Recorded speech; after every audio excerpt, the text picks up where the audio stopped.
coffee table. "Nick! Hey!" When none of them looked up from their diligent reading and note-taking, Brigham leaped toward the coffee table, snatched the portable speaker, and turned it off. "Hey!"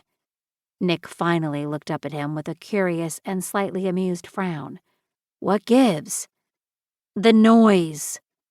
Brigham slammed the speaker back down and shrugged. "Probably my neighbors.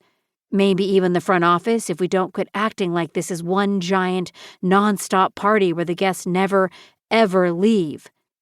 "So no music then?" With a snort, Charlie Ambrosius nodded and shot their host 2 thumbs up. "Got it." "I didn't say that."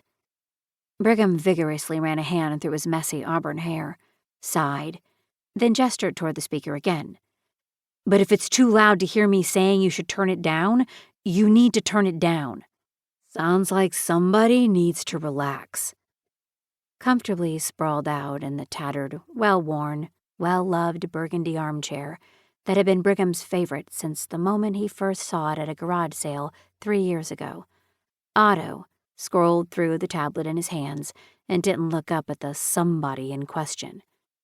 "We're all tired, man. Maybe, I don't know, grab a snack or something?" "I'm not hangry, Otto," Brigham snapped. His cousin shrugged. "Or a beer?" "Yeah, sure. Easy for you to say. Your place didn't get volunteered to be the center of operations for an insane mission we picked up on our own without the council knowing a damn thing about it. When you're the one trying not to get kicked out of a place because you really like living there, then you can come back to me with a bunch of suggestions for the best way to handle it." The Ambrosius elementals scattered around the apartment, either went silent or chuckled, tried to hide their smiles, and shot each other knowing looks from across the room before returning to their research. However, most of the cousins were so engrossed in their urgent, top-priority work that they hadn't noticed the tension Brigham carried with him constantly, everywhere he went. Which, recently, had only been the grocery store and this apartment.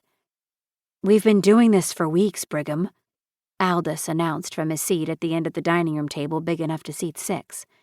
"If you haven't gotten any complaints by now, I think you're fine." "Yeah, well, until now, no one's been dumb enough to make it sound like I'm throwing a rave in here. In the middle of the day." Brigham spread his arms and turned in a slow circle, studying each of his cousins' faces in turn. "Am I seriously the only one here who sees a problem with that?" "Dunno."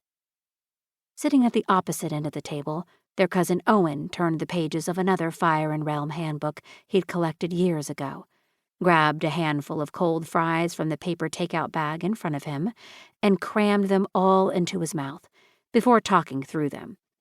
"But you are the only one here not doing anything useful right now." Another round of distracted, poorly stifled laughter rose from the young Ambrosiuses, sitting on every available surface of the reasonably sized apartment. Reasonably sized, of course, to comfortably house one 23-year-old bachelor, and not over a dozen monster hunters preparing to wage war on their entire bloodline's long-standing enemy from before the Earth's first ice age. "Not doing anything useful?" Brigham echoed with a tight scowl, his irritation only growing as he stuck his hands on his hips and nodded. "Very funny, Owen. Hilarious, coming from the guy who's played so much of this stupid game that he already knew everything about the crimin' and didn't even think to mention it to the rest of us." "Dang."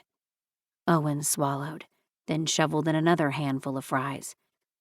"I'm just messing with you, dude." "Yeah, well, I'm not. This is my apartment." Brigham stabbed a finger at the carpeted floor. "Pretty fucking useful." Someone released a low whistle as everyone returned their attention to the handbooks, guidebooks, blogs, YouTube channels, websites, message boards, and whatever else they could find related in one way or another to the type of monster the world believed had been created specifically for one vast, popular role-playing game. The type of monster